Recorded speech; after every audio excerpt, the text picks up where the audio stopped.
Halika. Akin na yan, sabi niya ng asawa ko. Ayaw mo bigay sa akin to? Sige. Sige na. Oh, sige na. Pero, pakita ko to sa asawa mo.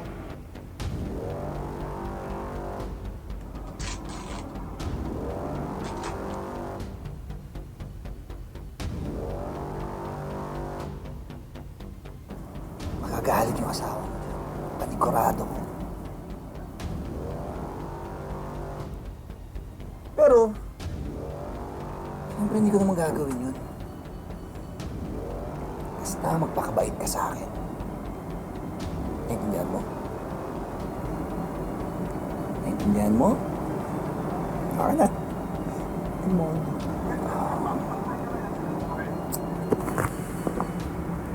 Grabe! Nabiktima na nga si Evelyn. Hindi naman siya makapagsumbong.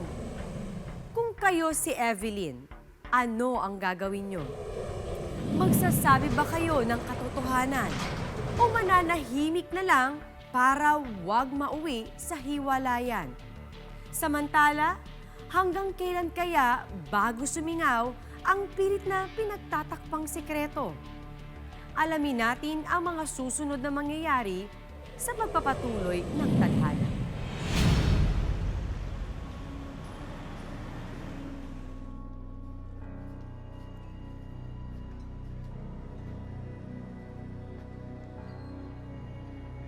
Tulungan niyo ako!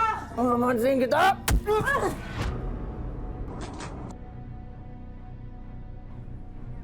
Ma, okay ka lang ba? Kain lang kayo. Ma, mamaya po cards out po namin. Punta po kayo Tsaka po may field trip po kami. Ma, pupunta po ako doon. Ma. Ma. Ano ba? Anong buhay?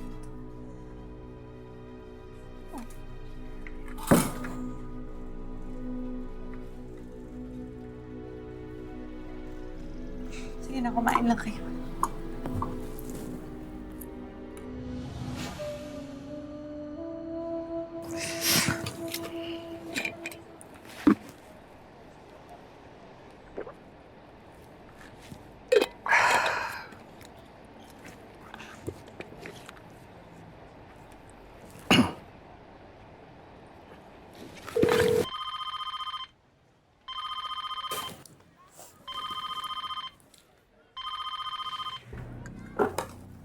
Oh, Evelyn, kanina pa ako tumatawag Bakit hindi mo sinasagot? Masama kasi yung pakiramdam ko. Nagpa-check up ka na ba? Gusto mo papuntahin ko si nanay dyan? Hindi na. Minom na ako ng gamot. Baka pagod lang to. Kamusta ka? Okay naman. Ito, na-approve na yung loan. Tapos pagka nakuha ko na yung pera, papadala ko kagad sa'yo, ha? Yung loan sa bangko ba, nasikaso mo na? Hello? Hello? Evelyn, narinig mo ba ako? Oo. Ilang requirements na lang yung kulang ko. Tapos, pupunta na ako sa bangko mamaya. Magsabi ka nga ng totoo. Anong nangyayari dyan? Wala. Ayos lang kami ng mga bata. Baka lang kasi may tinatago ka na naman. Ano na namang tinatago? Nagdududahan mo na naman ba ako? Hindi yun ang ibig ko sabihin. Ang sa akin lang, baka kasi may problema ka dyan, tas ayaw mo lang sabihin sa akin. Evelyn, mahal. Tandaan mo mag-asawa tayo. Magkaramay tayo sa hirap at ginhawa. Salamat. Salamat, mahal. Mag-aasikaso, no?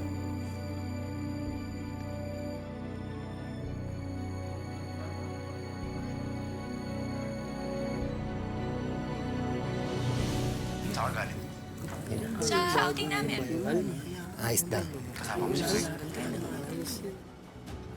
Oo nga, diba? Sabi ko sa'yo, siya yung nagmaneho. Ano yan? Wala ho ito. Sa gamit namin sa outing. Bakit yung tinatago? Akin na. Wala po ito. Wala po yan. Sa akin.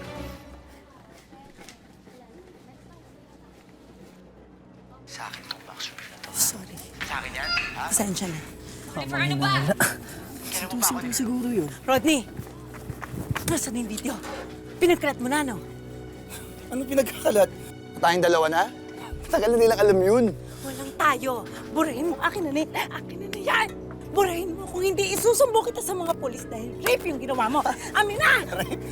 Sa tingin mo, maniniwala sila sa'yo? Ha? Evelyn, alam ng buong barangay yung tungkol sa relasyon natin. Kaya kahit ano pagbubunga mo dito, walang maniniwala sa'yo na ayaw may nangyari sa atin. Kahit pa yung asawa mo. Kapal na mukha mo. Amin na yan. Amin na yan. Alam mo, Amin na yan. tumigil ka nga! Umalis ka dito! Di pagkakalat ko talaga to! Ayaw!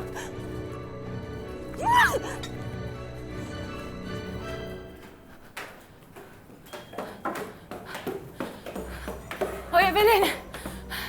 Hinahanap ka ng kumare mo. Sino? Ako! Ako nga pala yung girlfriend ng kabit mo. Tigil-tigilan mo si Rodney, ha? Wala na kami ni Rodney. Excuse me. Hoy, ang sinungaling! Wala daw. Samantalang isang gabi nakita ko, no? Pinapasok mo siya dyan! Alam mo, Teresa, hindi ko alam kung ikamamatay mo bang hindi makachismis eh. Ang dumi ng utak mo, ang dumi pa ng bunganga mo. Ako? Hoy! Babae ka! Ikaw ang madumi ang pagkatao mo! Poko! Haliparot! Oh, hindi sige. Ako na ang pokpok, ako na ang haliparot. Pero sa ating tatlo, ako lang ang tao. Uy, tao daw! Kasi mga demonyo kayo. At sinusunog na ang kaluluwa niyo sa impyerno sa sabang ugali niyo. Sama mo ang sama na to eh! Sige, wala ka na! Hoy! Huwag mong saktan ang kumari ko! Gaga ka! Gaga ka! Huwag mong saktan! Walang hiya ka! Sige na ka! Walang hiya! Gaga mo! Gago na!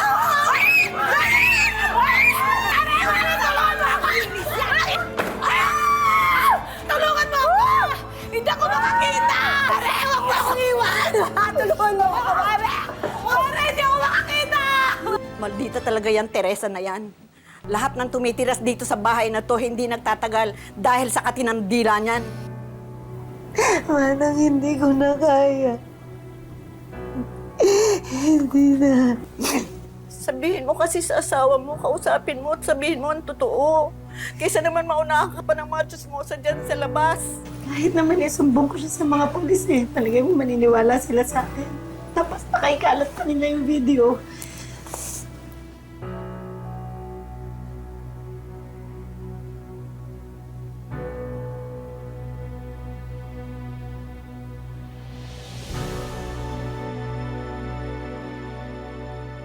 Nakalipat na ba kayo?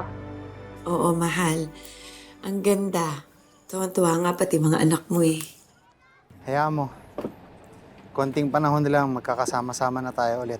Bagong bahay, bagong buhay. Bagong bahay. Bagong buhay.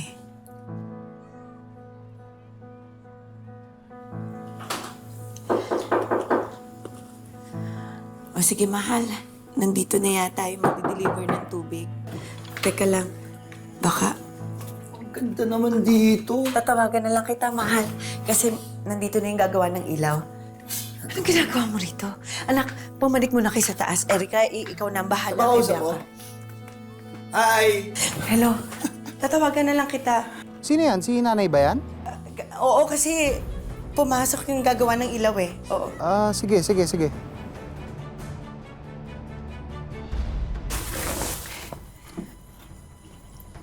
Anong ginagawa mo rito? Paano mo nalaman itong bahay namin? Ganda nga eh.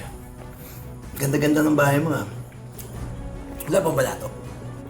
Umalis ka na. Kung hindi, tatawag ako ng barangay. Tumawag ka. Online ka ba? Check mo. Parang maganda yung wifi nyo dito sa bahay mo. Check mo lang. Ganda ka dyan.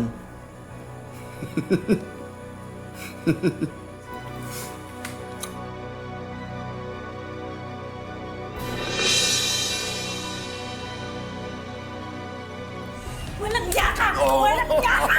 Walang yaka! Walang yaka!